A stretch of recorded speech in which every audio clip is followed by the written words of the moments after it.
ಇವತ್ತು ನಾನು ಡಿಸ್ಕಸ್ ಮಾಡಕ್ಕೆ ಹೊಂಟಿರೋ ವಿಷಯ ಭಾಳ ಜನ ಮಿಡ್ಲ್ ಕ್ಲಾಸ್ ಹುಡುಗರಿಗೆ ಕನೆಕ್ಟ್ ಆಕೈತಿ. ಈ ವಿಡಿಯೋನ ಪೂರ್ತಿ ನೋಡ್ರಿ.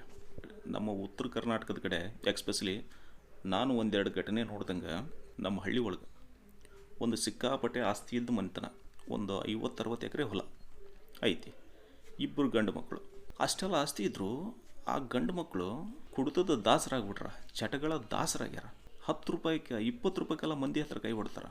ಜನ ಅವ್ರನ್ನ ಹೆಂಗೆ ಹಂಗಿಸ್ತಾರಂದ್ರೆ, ಅಷ್ಟೆಲ್ಲ ಆಸ್ತಿ ಇದ್ರು ಏನ್ಲೇ ಸಾಯಿ ಮುಂದೆ ಹೊತ್ಕೊಂಡು ಹೋಗ್ತೀರ ನೀವು, ಅಷ್ಟೆಲ್ಲ ಆಸ್ತಿ ಐತಿಪ್ಪ ಅವನು 10 ರೂಪಾಯಿಗೆಲ್ಲ ಮಂದಿ ಹತ್ರ ಕೈ ಚಾಚ್ತೀರಿ ನೀವು ಅಂತ ಹಂಗಿಸ್ತಾರೆ. ಬಟ್ ಅವ್ರೇನಿಲ್ಲ, ನಕ್ಕು ಮತ್ತು ಸುಮ್ಮನಾಗಿ ಆದ 10 ರೂಪಾಯಿ 20 ರೂಪಾಯಿ ಇಟ್ಕೊಂಡು ಕುಡ್ತದ ದಾಸರಾಗ್ಬಿಟ್ರ.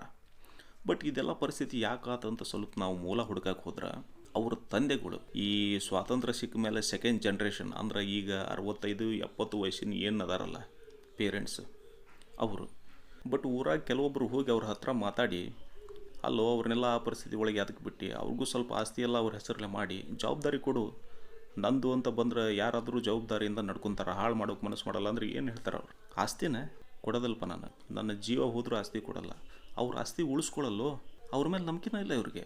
ಅಲ್ರಿ, ನಿಮ್ಗೆ ನೀವೇ ಹುಟ್ಟಿಸ್ತಾರೋ ಅವ್ರ ಮೇಲೆ ನಂಬಿಕೆ ಇಲ್ಲ ನಿಮ್ಗೆ. ಆಸ್ತಿ ಉಳಿಸ್ಕೊಳ್ಳೋದಲ್ಲ, ಹಾಳು ಮಾಡೋಂಥ ಮಕ್ಕಳ ನೀವು ಯಾಕೆ ಉಳಿಸಿದ್ರಿ? ಅದನ್ನು ಉಳಿಸ್ಕೊಳ್ಳೋ ಗುಣ ಕಲಿಸ್ಬೇಕಾಗಿತ್ತಲ್ಲ ನೀವು. ಅದು ನಿಮ್ಮ ಜವಾಬ್ದಾರಿ ಆಗಿತ್ತಲ್ಲ, ಯಾಕೆ ಕಲಿಸ್ಲಿಲ್ಲ? ಅದಕ್ಕೆಲ್ಲ ನಿಮ್ಗೆ ಟೈಮ್ ಇಲ್ಲ. ನಿಮಗೆ ಅದನ್ನು ಕಾಪಾಡ್ಕೊಳ್ಳೋದ ಜೀವನದ ಗುರಿ ಆಗ್ಬಿಡುತ್ತೆ. ಹಂಗಂತ ಅವರಾದರೂ ಅನುಭವಿಸ್ತಾರ? ಅದೂ ಇಲ್ಲ. ಅವರು ಅನುಭವಿಸಲ್ಲ, ಮಕ್ಕಳಿಗೂ ಅನುಭವಿಸೋಕೆ ಬಿಡಲ್ಲ. ಕೊನೆಯವರೆಗೂ ಹಿಂಗೆ ಹಠ ಸಾಧಿಸ್ತಾರೆ ರೀ, ಸಾಯೋವರೆಗೂ ಹಠ ಸಾಧಿಸ್ತಾರೆ. ಈಗ ಅವ್ರ ಮೂಲ ಪುರುಷರು, ಹಿಂದಿನ ತಲೆಮಾರಿನವ್ರು ಆಸ್ತಿ ಎದಕ್ಕೆ ಉಳಿಸಿದ್ರು ಅಂದ್ರೆ, ಅವ್ರ ಮಕ್ಕಳ ವಿದ್ಯಾಭ್ಯಾಸಕ್ಕೆ ಯಾರ ಮುಂದೂ ಕೈ ಚಾಚಬಾರ್ದು ಅನ್ನೋ ಕಳಕಳಿಗೆ ಹಿಂದಕ್ಕೆ ಹಿರಿಯರೆಲ್ಲ ಆಸ್ತಿ ಮಾಡ್ತಿದ್ರು. ಆದ್ರೆ ಇವ್ರು ಏನು ಮಾಡಿಬಿಟ್ರು ಅಂದ್ರೆ, ತಮ್ಮ ಹಿರಿಯರು ಮಾಡಿದ ಆಸ್ತಿ ಉಳಿಸ್ಕೊಳ್ಳೋದ ಇವ್ರ ಜೀವಮಾನದ ಸಾಧನೆ.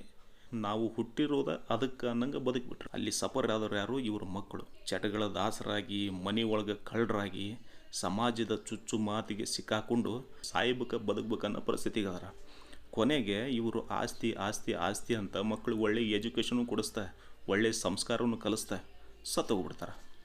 ಇವರು ಹೋದ ಮೇಲೆ ಅದು ಒಂದು 10 ವರ್ಷ 20 ವರ್ಷ ಜಗಳಾಗಿ ಈ ಆಸ್ತಿ ಮಕ್ಕಳ ಕೈಗೆ ಬರೋದ್ರಾಗ ಆಸ್ತಿ ಅಷ್ಟು ದುಡ್ಡು ಇವರು ಸಾಲ ಮಾಡಿಕೊಂಡು ಆಸ್ತಿ ಎಲ್ಲ ಕರಗಿಸಿ ಆರೋಗ್ಯ ಕಳ್ಕೊಂಡು ಎದಕ್ಕೂ ಬಾರ್ದಂಗಾಗಿ ಹೋಗ್ಬಿಡ್ತಾರೆ.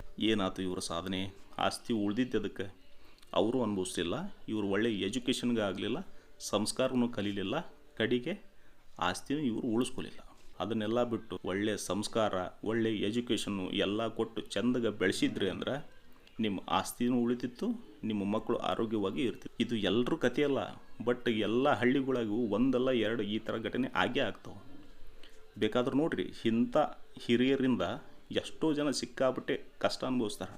ಕೆಲವೊಂದು ಹಿರಿಯರು ಈ ರೀತಿ ಹಠದಿಂದ ಎಷ್ಟೋ ಜನ ಮಕ್ಕಳ ಜೀವನ ಎಲ್ಲ ಹಾಳು ಮಾಡಿಬಿಟ್ರ. ಬೇಕಾದ್ರೆ ನೋಡ್ರಿ, ಈ ರೀಲ್ನ ಸೇವ್ ಮಾಡ್ಕೊಳ್ರಿ, 1-2 ದಿವಸ ಬಿಟ್ಟು ಕಮೆಂಟ್ ಸೆಕ್ಷನ್ಗೆ ಹೋಗಿ ಚೆಕ್ ಮಾಡಿರಿ. 40-50% ಈ ರೀತಿ ಕಷ್ಟಗಳನ್ನ ಅನುಭವಿಸ್ತಾರೆ ಸಿಗ್ತಾರೆ. ಎಕ್ಸ್ಪೆಷಲಿ ನಮ್ಮ ಹಳ್ಳಿ ಕಡೆ ಜನ ಈ ರೀತಿ ಕಷ್ಟ ಅನುಭವಿಸ್ತಿರ್ತಾರೆ. ಟ್ರೈ ಮಾಡಿರಿ.